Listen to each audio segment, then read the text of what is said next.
got those responses basically 9 o'clock this morning. One of those responses was asking for a postponement of the meeting because members of parliament were away on parliamentary business. It wasn't honored. Nevertheless, we had to make sure, jump, skip, and hop, and make sure that we were here to represent and handle the people's business, which we always wanted to. All we requested, Madam Chair, that day on May 6th, in the notifications as well, we can go back and check the tapes, were clarifications on these letters. And it was totally ignored. These letters were, as you just mentioned, now it make me even wonder more. It was sent on the 29th and dated on the 2nd. Now imagine, I was a minister a month ago, and if I date something in June, what do you call that? And if I backdate something, what do you call that? Hence the reason for the quote, semi-borderline fraudulent. Madam Chair Lady, I believe that this coalition is playing monkey in the middle with the people of St. Martin, simply because they're shifting the blame back and forth, no clear discussions as to where we are heading, what was done, the transparency that everyone preaches about, but doesn't put their money where their mouth is. They're taking us for a long ride, up and down, and it's not clear which direction we are headed. Madam Chair, we did not intend to avoid any incoming member of parliament from coming in because I understand the constitutional role on that end. But also as members of parliament, we have a constitutional role to ask for clarity, seek information, and get clarity when that is needed. Today we got a deep down explanation on the letter. And for me, it makes it even more worrying that the letter was sent on the 29th, dated the 2nd, booked in on the 1st, which was a holiday. And one of them you mentioned was to go into effect on the 3rd. One of them said basically immediately. And I'm not going to go and read it because it's there for the public. But I just find it quite unfortunate. And I just hope that these things don't happen again. And I would hope, Madam Chair, that moving forward, that when members of parliament bring forward certain proposals, things, I heard you mention as well that leniency has been given in the past. So it makes me think that basically for the last 14 years, parliament has been doing things the wrong way. Nevertheless, we're never too old to learn and improve on our craft. We change the rules of order, and I believe that change is important, especially where clarity is needed. So I really appreciate that point. But it doesn't take away my sentiments of things just doesn't look right, and I cannot, again, as I want to repeat this so that it can resonate with the general population, I cannot sit here with a good heart and allow things to continue to go backwards in our country. I will not, under no circumstances. Therefore, I will continue to do my job as a member of parliament, hold the government accountable, hold the parliament accountable as well, because all of us have our role to play, and I look forward to a prosperous continuation of our parliamentary year, and that we can move forward and respect each other's views. Thank you very much, and thank you for the opportunity. Madam Chair, I have noticed there seems to be an issue with dating. We speak of these letters that has different dates, and on May 7th, the 7 opposition members sent a request to have a meeting, urgent public meeting, to be handled while most of us were still here in the country. I received an email or a response on May 10th, 8:44 a.m., attached with a letter dated May 8th.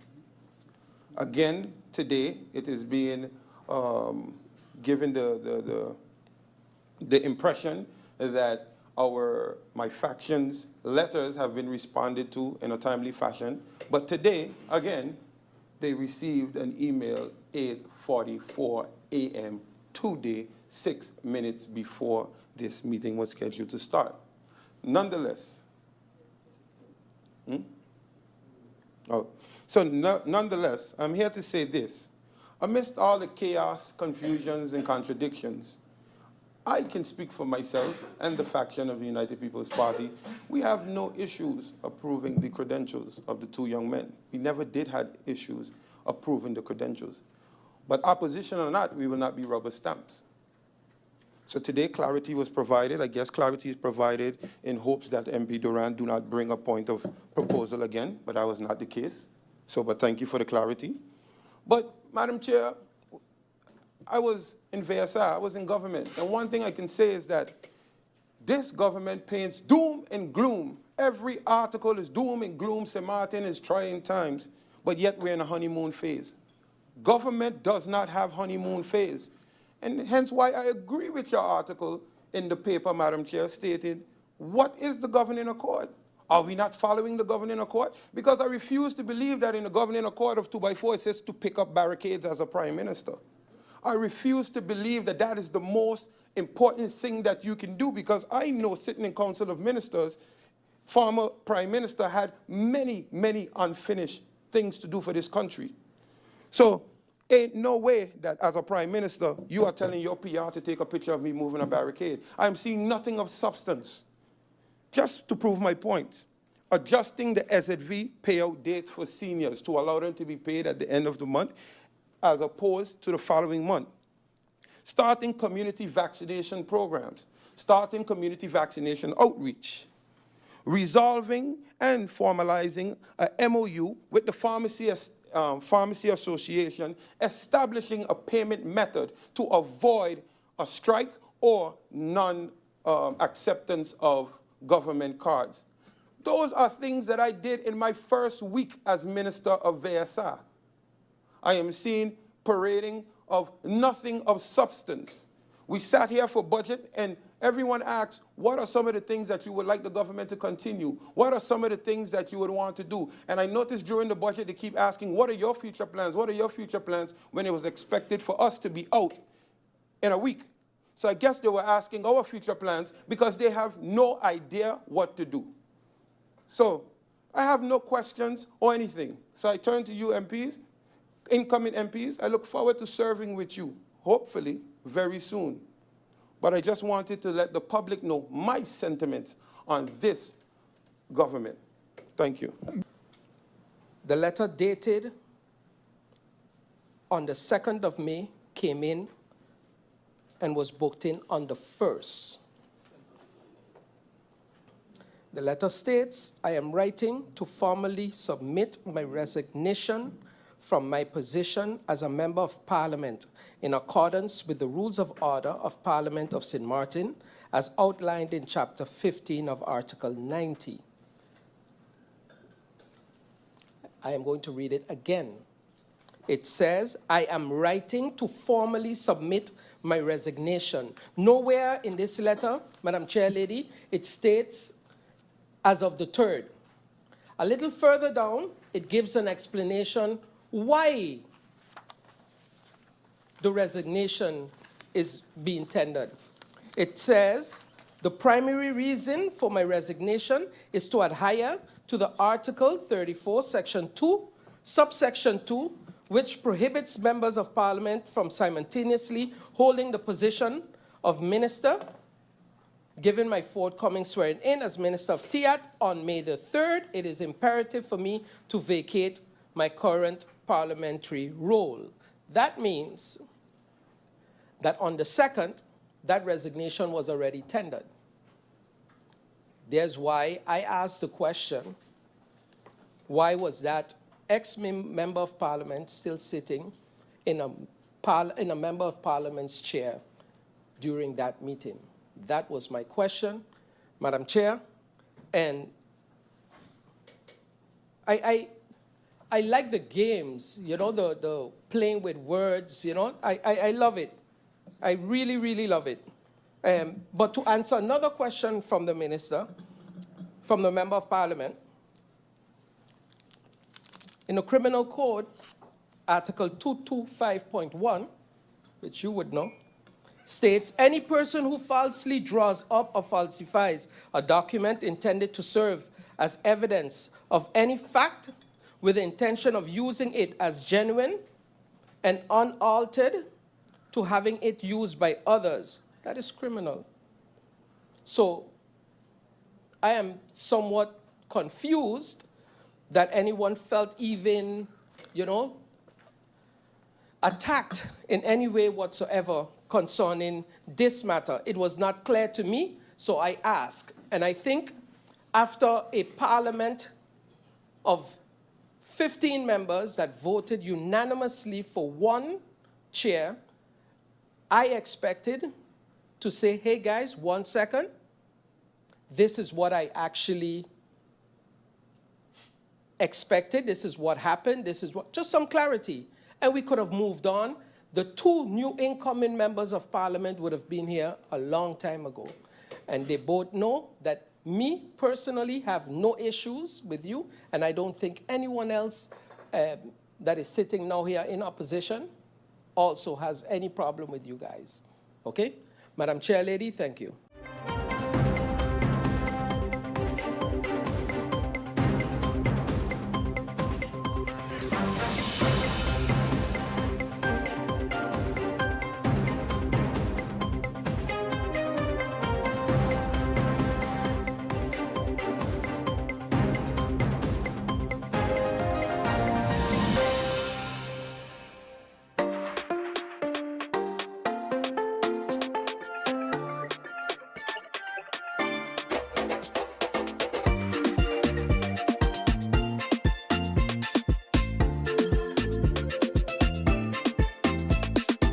For all of life's twists, turns, and defining moments, RBC is open for all of you.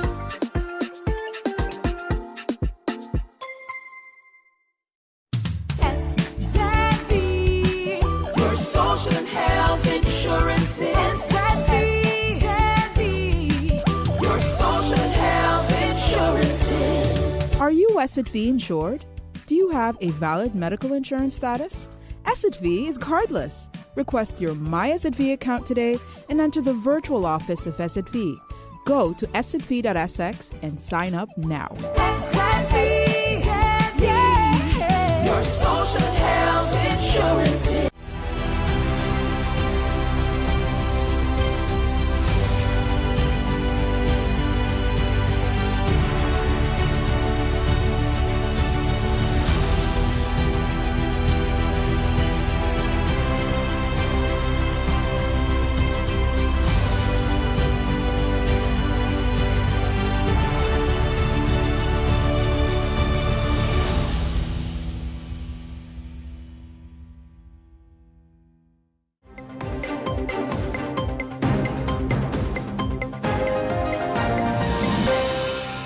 I'm going to make this nice and short. It starts like this. Draft motion.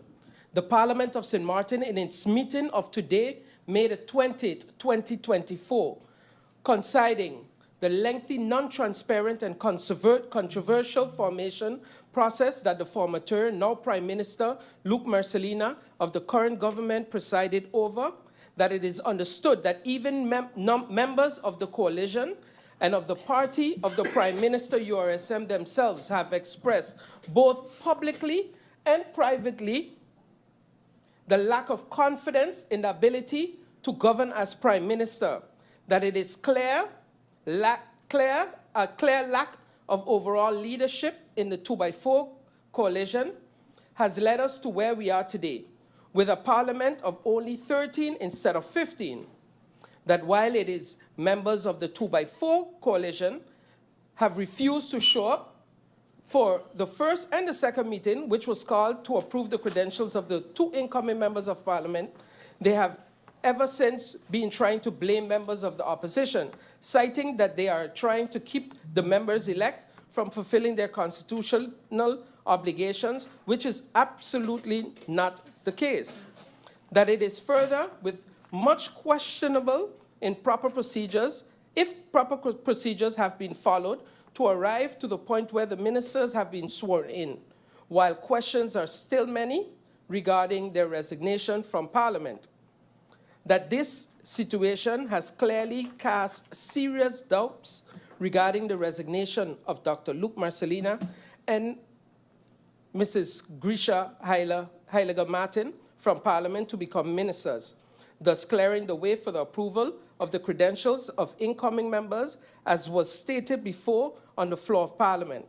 That St. Martin needs a Prime Minister and a Council of Ministers that are truly capable of putting the country first and not their own interests, while neglecting those of others.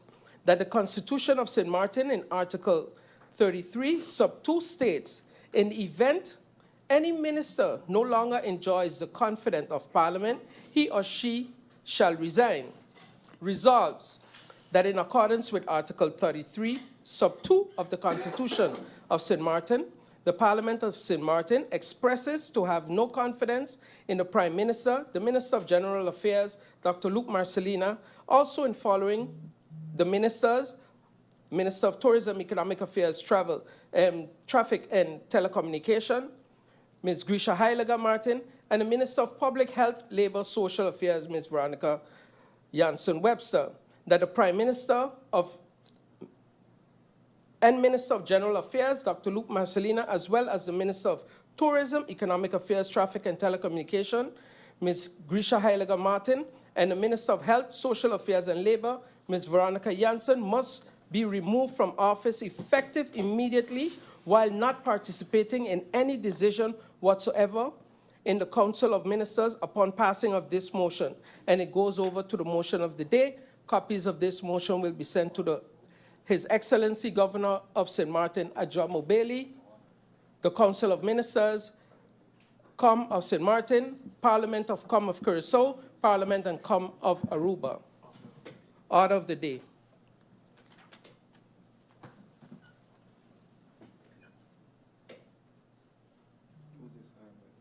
And this is supported by Member of Parliament Cloyd Marlin, Member of Parliament Omar Otley, Member of Parliament Akeem Arundel, and Member of Parliament La Cruz Francisco. La Cruz, is that that's your termination of your speech for the second round? Yes, Madam Chair. Thank you, MP La Cruz, for your observations.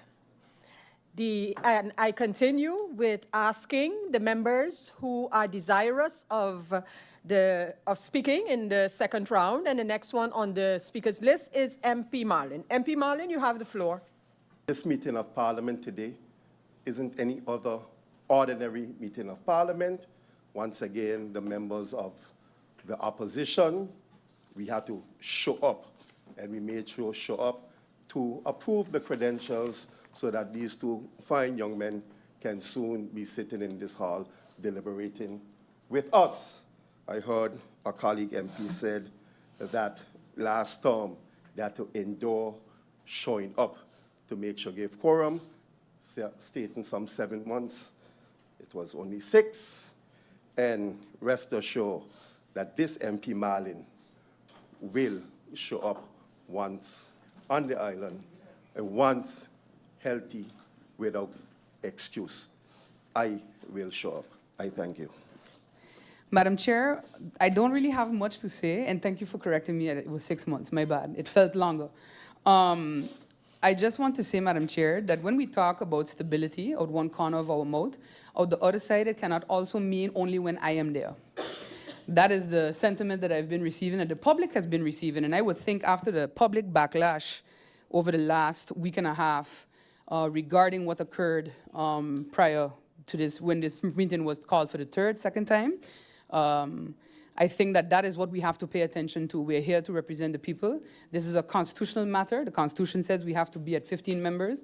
So to appoint a committee, and that is the committee to vet the credentials of the elected members to Parliament.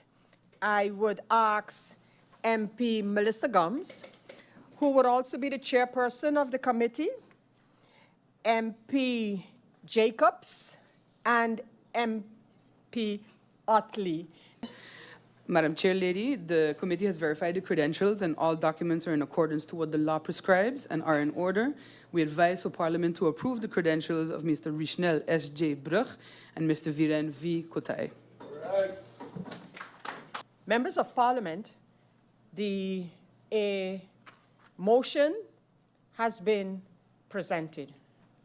I will give you my initial take on the motion, and that is that it is not in accordance with the stipulations regarding a motion to be presented by a member and supported by others. However, in order to finalize this, I will adjourn this meeting so that we can complete the process because a motion has been submitted. I have given the members of parliament as well as the public of St. Martin my initial take on it, just hearing it read, and thus I will hereby adjourn this meeting so that at some future point, in the near future, we can complete this meeting. There is no opportunity for a point of order, and a proposal of order could have only been regarding the proposal that, or the agenda point, which is on the discussion. Members of Parliament, ladies and gentlemen, this meeting is hereby adjourned.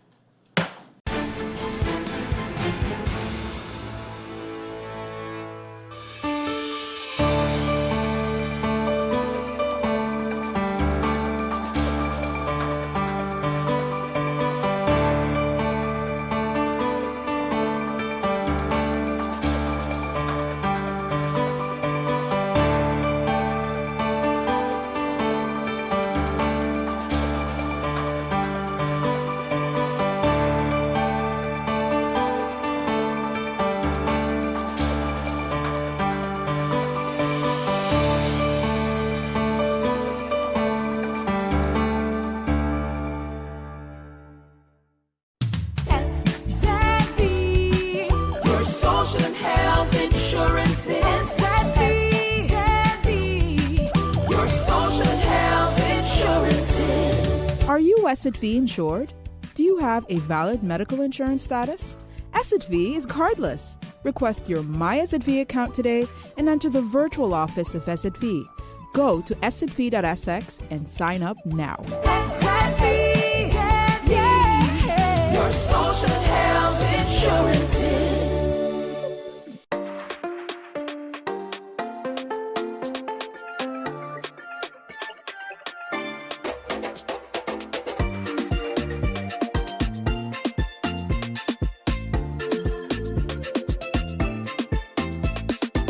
For all of life's twists, turns, and defining moments, RBC is open for all of you.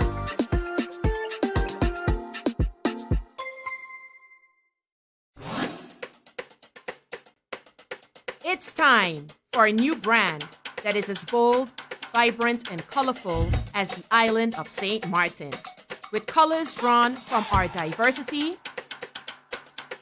cultural heritage, and nature. Our breathtaking beaches, waters, and sun, the majestic brown pelican, our national symbol, the radiant yellow sage, our national flower, the historic border monument signifying the Dutch and French sides, our exciting cruise, yachting, and boating ports, renowned Maho Beach and St. Martin Airport, the hub to the Caribbean. All these parts come together to create the shape of the island of St. Martin. More than a logo. It's a new brand that engages, excites, and will inspire travelers to book. It's time to tell the St. Martin story, to reintroduce travelers to St. Martin, to honor our past, to embrace our present, and shape our future. Our culture and diversity, Dutch and French sides, unrivaled cuisine, twice the nightlife, entertainment, and shopping, cruises, boating, and yachting, twice the adventure, exploration, and relaxation, splendid and scenic accommodations, Pinel, Tentamar, and island hopping in the Caribbean. Whatever your taste, St. Martin has more. Experience twice the Caribbean. St. Martin.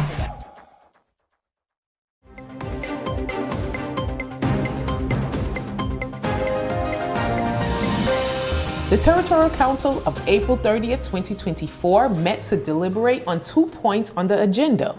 The first point concerned the establishment of the statutory right of preemption as defined by Article LO 6314-7 of the General Code of Local Authorities. This right allows the collectivité to preempt transfers of land ownership with the aim of preserving social cohesion, housing rights, and natural spaces. The decision was taken in compliance with France's community and international obligations. The second point concerned the institutions of the urban right of preemption defined by Articles 21-1 to 21-6 of the Saint Martin Urban Planning Code. This right aims to prepare urban development actions in the general interest, such as the construction of housing, combating unsanitary conditions, or economic development. The Territorial Council has decided to establish this right on all plots in urban and future urbanization areas delimited by the local urban development plan. These decisions are part of a strategy aimed at promoting heritage and promoting the general interest, paying particular attention to the preservation of natural spaces and the social cohesion of the territory. The Collectivité of Saint Martin is fully committed alongside the state and its institutional and social professional partners in a proactive approach aimed at securing and sustainably protecting the territory and its socio-economic actors. This initiative takes place in a context where cyber threats are multiplying exponentially, requiring a coordinated and effective response. With this in mind, a crucial meeting took place on Friday, May 17th at the Homage Hotel. This meeting was an opportunity for key players, including Prefet Vincent Berton and local elected officials, to discuss fundamental issues linked to territorial security.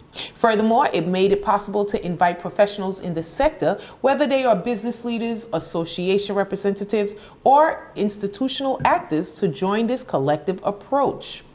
The objective of this meeting was twofold. On one hand, it was a matter of raising awareness among all stakeholders of current and emerging security challenges, particularly in the face of the increase in cyber attacks. On the other hand, this meeting constituted a privileged moment to discuss the strategies and concrete actions to be implemented to strengthen the resilience of the territory and its actors in the face of these threats. The discussions were rich and constructive, highlighting the need for a global and collaborative approach to face these challenges. The participants underlined the importance of close coordination between the different actors, both operationally and in terms of awareness and prevention. The Territorial Olympic Committee of Saint Martin is preparing for a new sporting adventure which promises to be thrilling. Indeed, this Saturday, May 18th, the Saint Martin sports delegation will fly to the magnificent island of Corsica for its second participation under the colors of our territory.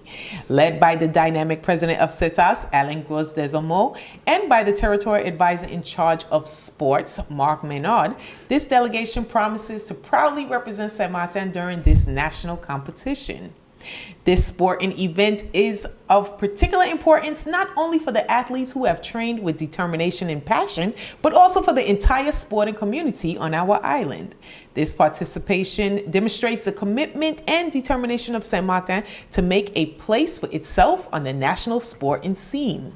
All eyes are on our athletes who will wear the colors of Saint Martin high and defend our values with enthusiasm and fair play. All hopes are high, and we are confident that our athletes will give the best of themselves to shine during this competition. Beyond sporting results, this participation is also an opportunity to strengthen ties between the different sporting communities in our country and to promote the spirit of camaraderie and unity. Stay tuned to follow the exploits of our athletes throughout this competition. We are all behind them to support and encourage them in this new sporting adventure. Let's go, Saint Martin!